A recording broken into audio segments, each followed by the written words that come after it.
Pilipino. At pwede kong sabihin yon at walang kokontra sa akin kasi totoo yan.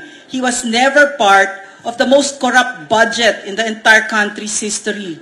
Never. He was a congressman as well. No? So, that one, Ace Barber stole from me, and I think he has to be made accountable for that. Si Ms. Joey Cruz. Hello. Ayan, magandang gabi sa inyong lahat. Ito pong aksyon na ito na ginawa namin ngayong hapon, ngayong araw, ay napaka-importante kasi especially sa akin, dahil ako ay galing sa napakasimpleng pamilya. Pinalaki ako ng mga magulang ko na talagang napaka-hardworking. At ang puhunan talaga lang namin ay lumaban ng patas sa buhay. And I just cannot accept that someone na pinahiram ng kapangyarihan ng taong bayan ay sisirain ng lahat ng pinaghirapan ng magulang ko, ng pamilya ko, at sasabihan ako na pogo vlogger, narco vlogger, bagong makapili. That is unacceptable. And so, importante itong araw na to kasi ito yung araw ng ordinaryong tao na kagaya namin, kagaya ko, ay tatayo laban dito sa mga bully na to. Hindi po pwedeng gagawin nyo lang yan just because kaya ninyo. Hindi po pwede na i-flex nyo lang yung inyong kapangyarihan. Ang gagamitin nating reckoning point, ang gagamitin natin na pagsukat kung may maling ginawa ang mga vlogger ay yung mararamdaman ninyo. Mga government officials po kayo. Kayo po ay halal ng bayan. Pinahiram lang kayo ng kapangyarihan. At yung kapangyarihan na yun, hindi nyo dapat ginagamit laban sa mga taong nagluklok sa inyo. And so, ito pong ginawa po namin ngayong araw na ito. Ito po ay bagay na gusto naming itatak sa lahat ng mga Pilipino na gusto at nangangarap ng isang mas magandang Pilipinas. How are we going to achieve it?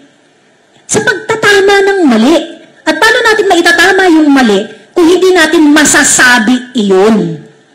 So, para sa akin, hindi ako papayag na ang mga pinaghirapan ng mga taong katulad ko, ng mga kasama ko ngayon, ngayong gabi na to, ay papaliwalain lang at talagang yuyurakan lang, tatapak-tapakan lang nitong mga kongresistang ito, lalong-lalo na ni Congressman Ace Barbers.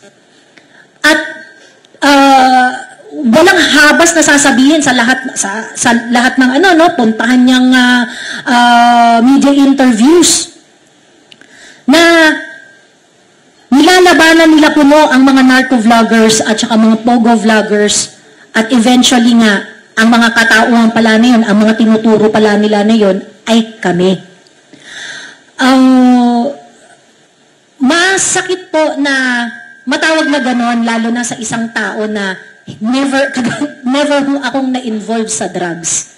Ako po ay galit sa sugal.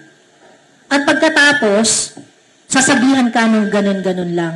Itong mga tao na sa kapangyarihan, kailangan mag-isip sila. Every time na meron silang sinasabi o every time na meron silang tinuturo na mga taong kinakayan-kayanan lang nila, this should be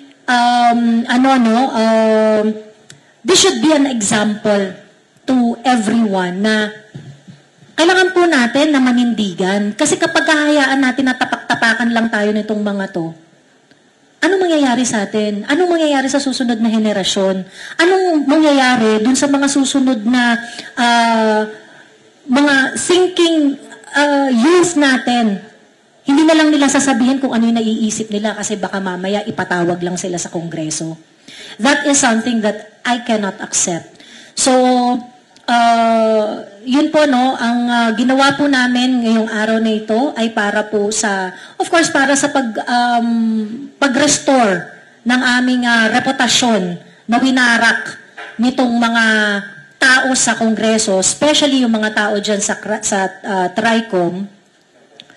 At para para na rin dun sa aming mga mahal sa buhay, para na rin sa mahal naming bayan, at para na rin sa susunod na henerasyon. Because we have to make sure that our freedom to express is preserved.